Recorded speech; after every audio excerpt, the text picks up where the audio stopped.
সবাইকে শুভ সময় জানাচ্ছি। আমি দস্তগীর জাহাঙ্গীর, যুক্তরাষ্ট্র থেকে।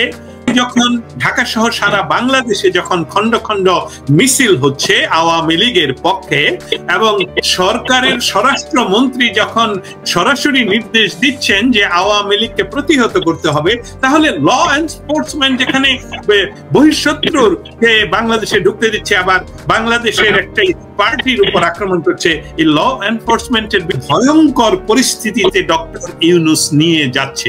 আপনি একজন আমেরিকান পলিটিশিয়ান, আপনি একজন বাংলাদেশের বীর মুক্তিযোদ্ধা, আপনি একজন আজীবন মুক্তিযোদ্ধা।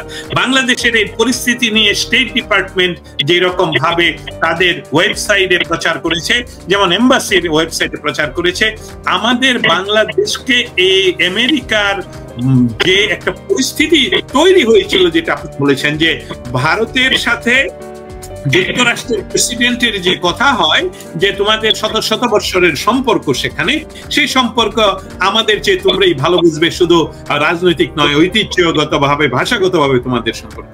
সেই সম্পর্ক থেকে আমেরিকার এই মুহূর্তে দেখা যাচ্ছে ইন্দো প্যাসিফিক জোনে চায়নাকে আটকানোর জন্য সমস্ত পরিকল্পনায় আমাদের ডক্টর ইউনূসকে সেখানে ক্রীড়নক হিসাবে ব্যবহার করার জন্য তারা ব্যবস্থা নিচ্ছে, এটাই আমাদের ধারণা। এই সম্পর্ক থেকে বাংলাদেশের মানুষকে আমেরিকা কি ধরনের সহযোগিতা করতে পারে আপনার কি মনে হয়? এই সেনা প্রধান আমরা আলোচনা করেছি, আমরা সবাই জানি সে সিদ্ধান্তহীনতায় ভোগে এবং বাংলাদেশের যে পরিস্থিতি সৃষ্টি হয়েছে এর জন্য সে দায়ী। কিন্তু একটা জিনিস, আমি মুক্তিযুদ্ধে ছিলাম, সেনাবাহিনীর সাথে কাজ করেছি, আমাদের মুক্তিবাহিনীও সেনাবাহিনীর ডিসিপ্লিনে চলেছে। সেটা হলো সেনাবাহিনী কোনো গণতান্ত্রিক দল নয়, এটা একটা প্রতিষ্ঠান যেটা কমান্ডারের নির্দেশে চলে। কমান্ডার যদি ভুল বুঝেও বলে যে go and face the bullets or tank, সেনাবাহিনীর সদস্যকে তাই করতে হবে। এই সেনাপ্রধান কি করতেছে? মিটিং ডেকে সিদ্ধান্ত নেয় কি করবে। যখন 3 আগস্টে দেখা গেল দেশ ধ্বংসের মুখে, সেনাবাহিনীর উচিত ছিল শাসনতন্ত্র রক্ষা করে, শাসনতন্ত্র অনুযায়ী যে সরকার তাকে রক্ষা করা, জানমালের রক্ষা করা। সরকারকে রক্ষা করতে পারলো না, কিসের জন্য? ইউনাইটেড নেশনসের হিউম্যান রাইটস কমিশনারের পক্ষ থেকে একটা টেলিফোন হয়ে লেজ গুটিয়ে তারা চুপচাপ বসে থাকলো যে তারা জনগণের বিরুদ্ধে গুলি ছুড়বে না। মব কন্ট্রোল করতে গুলি ছুটতে হয় না আজকাল। ওয়াটার ট্যাঙ্ক রয়েছে, সাউন্ড গ্রেনেড রয়েছে, ব্যারিকেড সৃষ্টি করা যায়, এটা করে কয়েক লক্ষ লোককে ইজিলি ঠেকানো যেত। শেখ হাসিনা সরকার যদি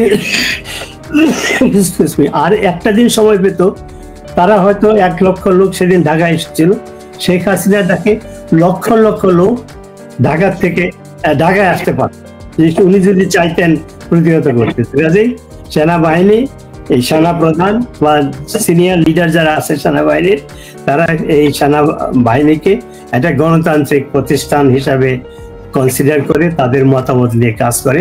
যুদ্ধে স্প্লিট অফ এ সেকেন্ড সেনাপ্রধানকে বা কমান্ডারকে ডিসিশন নিতে হয়। সে তখন মিটিং করে জনমত সৃষ্টি করে সে কোনো সিদ্ধান্ত নেয় না। কাজে মিলিটারি পয়েন্ট অফ ভিউ এই সেনাপ্রধান একজন ব্যর্থ সেনাপ্রধান।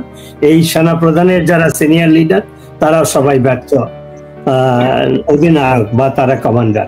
তো কাজেই এখনো সময় শেষ হয়নি, এখনো এই সরকার টিকে আছে সেনাবাহিনীর সমর্থনে।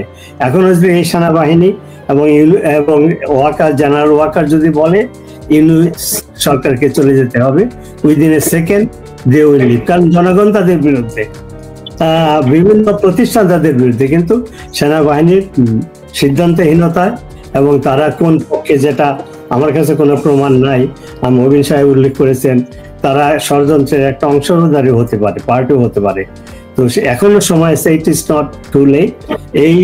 এই সেনাবাহিনীর যারা নেতা আছেন, সেনাপ্রধান সহ এবং এন্টায়ার সেনাবাহিনী, এখনো যদি তারা তাদের ভুলের বা তাদের দায়িত্বের অবহেলার যদি সংশোধন করতে চায়, এখনো সুযোগ রয়েছে। ইউনূস সরকারকে উৎখাত করে একটি জাতীয় সরকার অথবা নিরপেক্ষ সরকার, এমনকি প্রেসিডেন্টের আন্ডারেও একটা ইমার্জেন্সি ডিক্লেয়ার করে একটা নিরপেক্ষ সরকার গঠন করা যেতে পারে।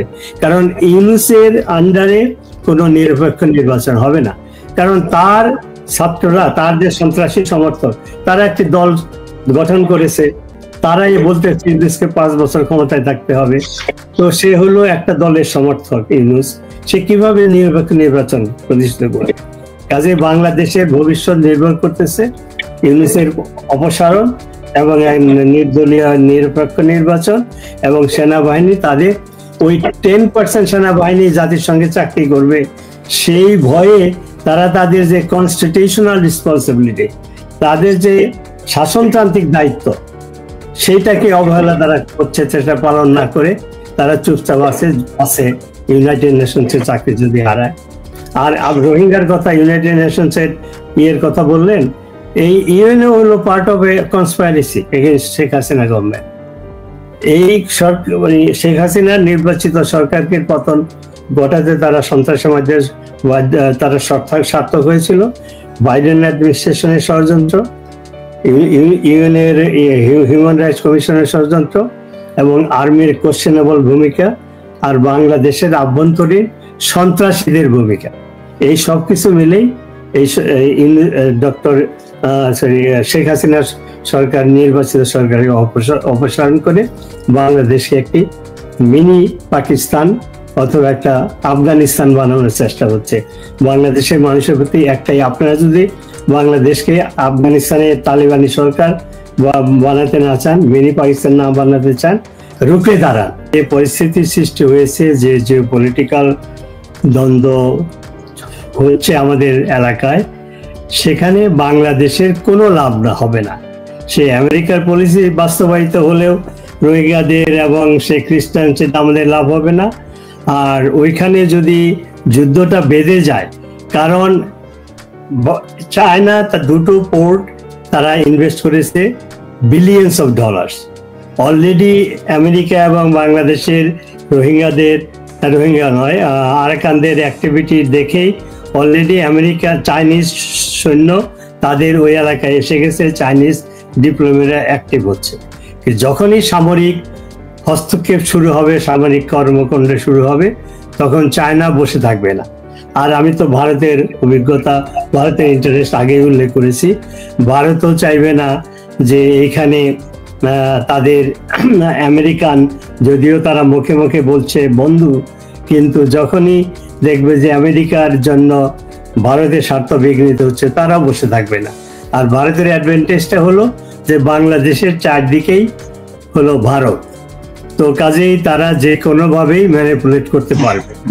তো এই ঘটনা থেকে একটাই জিনিস আমার কাছে স্পষ্ট মনে হচ্ছে, যে সিনারিওই বাস্তবায়িত হোক না কেন, বাংলাদেশ ক্ষতিগ্রস্ত হবে, আমাদের সার্বভৌমত্ব ক্ষতিগ্রস্ত হবে, এবং সেইটার ইন্ধন যোগাচ্ছে ইউনূস। কারণ আমি আগেই উল্লেখ করেছি, ইউনূস বাংলাদেশের প্রতি তার কোনো দেশপ্রেম নেই, সে একজন স্বার্থবাদী লোক। এবং এখানে যে কতগুলা কিছু আলোচনা হয়েছিল, বিস্তারিত হয়নি, যে ইউনূস একজন মিথ্যাবাদী বটে।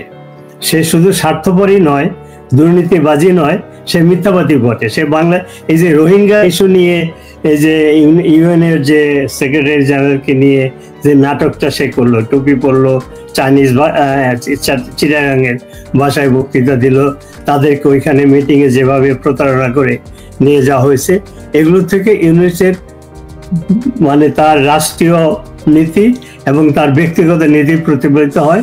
সে একজন প্রতারক, সে একজন মিথ্যাবাদী, সে দেশপ্রেমিক নয়। তো কাজেই যদি একটা নির্বাচিত সরকার থাকতো, আওয়ামী লীগের সরকার থাকতো বা অন্য যে কোনো নির্বাচিত সরকার থাকলে, তারা বাংলাদেশের স্বার্থ নিয়ে ব্যক্তিগত স্বার্থে ক্ষমতায় থাকার জন্য ইউনূস যেভাবে সিনেমিনি খেলছে, সেটা কেউ করতো না। কাজেই আমরা যদি আমাদের সার্বভৌমত্ব রক্ষা করতে চাই, আমাদের যে আদর্শ উদ্দেশ্য নিয়ে মুক্তিযুদ্ধের এত ত্যাগের বিনিময়ে আমরা বাংলাদেশটাকে প্রতিষ্ঠিত করেছিলাম যে অসাম্প্রদায়িক একটি দেশ, সেটা যদি বাস্তবায়িত করতে চাই, আমাদের সার্বভৌমত্ব যদি রক্ষা করতে চাই, তাহলে এই ইউনূস সরকারকে ইমিডিয়েটলি সরাতে হবে ক্ষমতার থেকে। কারণ এর আন্ডারে বাংলাদেশে কোনো সুষ্ঠু নির্বাচন হবে না, নিরপেক্ষ নির্বাচন হবে না, এবং সে যে সমস্ত ষড়যন্ত্র এখন করছে, দীর্ঘদিন ক্ষমতায় থাকার জন্য সে ষড়যন্ত্র করছে, তার সহযোগীরা, সমর্থকরা বলছে তারা 5 বছর ক্ষমতায় থাকা উচিত।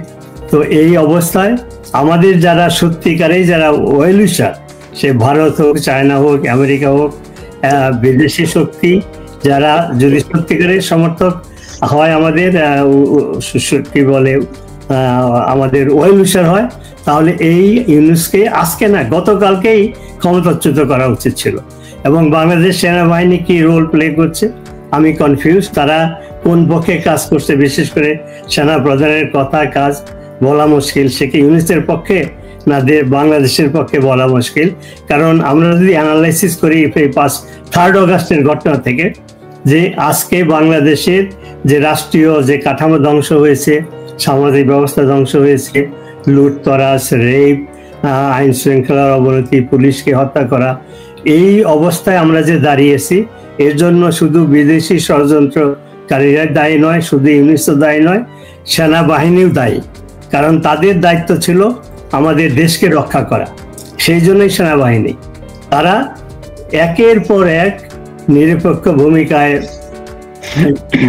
দাঁড়িয়ে এই বাংলাদেশের এই অবনতি ঘটাতে তারা অবলম্বন করেছে। তারা কিছুই করেন, রক্ষা করার বহু দায়িত্ব ছিল। কাজেই আমি শেষ কথা বলবো, বাংলাদেশ আজকে শেষ করার আগে ডক্টর নুরুন নবী, আপনি শেষ করার আগে 71 সনের এই প্রশ্নটা আপনার কাছে আবারও তুলে ধরি। 71 সনে যুক্তরাষ্ট্র বাংলাদেশের স্বাধীনতা সংগ্রামের বিরোধিতা করেছেন, 7ম নৌবহর পাঠানোর চেষ্টা করেছেন, পাকিস্তানকে অস্ত্র দিয়ে সহযোগিতা করার চেষ্টা করেছেন। আমাদের বাংলাদেশের সৌভাগ্য ছিল শ্রীমতী ইন্দিরা গান্ধীর মতন মানুষ ছিলেন, বাঙালি জাতির সৌভাগ্য ছিল আমাদের বঙ্গবন্ধু ছিলেন এবং সোভিয়েত ইউনিয়ন আমাদের পক্ষে ছিলেন।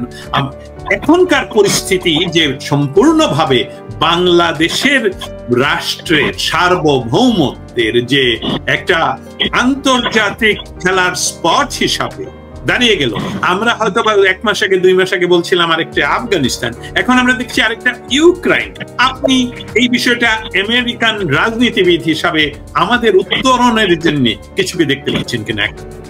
আমেরিকার ফরেন পলিসি যদি আপনি বলেন, আমেরিকা যাদের বন্ধু তার শত্রুর দরকার নেই, এটা আপনি যদি ইতিহাস অ্যানালাইসিস করেন, ভিয়েতনামে আমেরিকা কি করেছে, আফগানিস্তানে কি করেছে, ইরাকে কি করেছে, লিবিয়াতে কি করেছে, ইয়েমেনে কি করেছে, এই দেশগুলোকে আমেরিকা তাদের ফরেন পলিসির সেই ভুয়া স্বার্থই বলেন বা মিসগাইডেড স্বার্থই বলেন, এগুলো ইমপ্লিমেন্ট করার জন্য এই দেশগুলোকে ধ্বংস করেছে।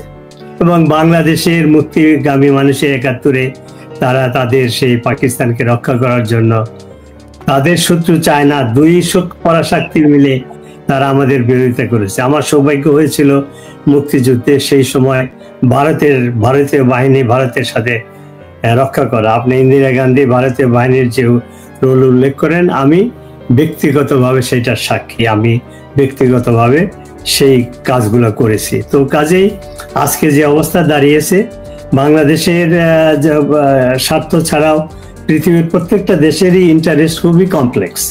ভারত, চায়না, যেমন ভারতের কথাই বলেন, তারা আমেরিকার সাথে বন্ধুত্ব রাখতে চায়, আবার আমেরিকা যখন তাদের সাথে বিরোধী যায়, তাদের কনফ্রন্ট করার জন্য চায়নার দিকে তারা তাকায়, রাশিয়ার দিকে তাকায়। তো সিমিলারলি ডোনাল্ড ট্রাম্প যে ভাবে স্পষ্ট কথাই বলেছিল আমেরিকান ফরেন পলিসি কি হবে, সেটা এই তার যে অর্থনৈতিক পলিসি, তার ইমিগ্রেশন পলিসি, ভিসা, বাংলাদেশের ব্যাপারে তার প্রথম দিকে যে স্পষ্ট উচ্চারণ, এখন আবার তার স্টেট ডিপার্টমেন্টের লোকজন বাংলাদেশে যাচ্ছে, ধর্মীয় উগ্রবাদের একটা কথা বলছে না, ভারতীয় কি বলে বাংলাদেশ সেনাবাহিনীর সাথে সেফ করিডোর কিভাবে আরাকানদের দেওয়া যাবে, কিভাবে চায়নার স্বার্থ বিরোধিতা করা যাবে, নিজের স্বার্থ রক্ষা করা, এগুলো নিয়ে তারা ব্যস্ত। তো কাজেই তার অর্থ হলো ডক্টর নুরুন নবী, আমি যেটা বুঝতে পারছি যে বাংলাদেশের জনগণ যেরকম ভাবে বঙ্গবন্ধুর নেতৃত্বে একত্রিত হয়েছিল এবং বাংলাদেশের স্বাধীনতা অর্জন করেছিল, আমরা বোধহয় সেই পর্যায়ে সেই রকম একটা সম্ভাবনা দেখতে পাচ্ছি আমাদের। আমি একটু অ্যাড করি যে আমাদের ভারত মুক্তিযুদ্ধের পক্ষের মাস মিডিয়া, ইন্টারনেট, এগুলোতে আমরা অত অ্যাক্টিভ ছিলাম না। 5ই আগস্টের পর আমরা অ্যাক্টিভ হয়েছি, আপনি অ্যাক্টিভ হয়েছি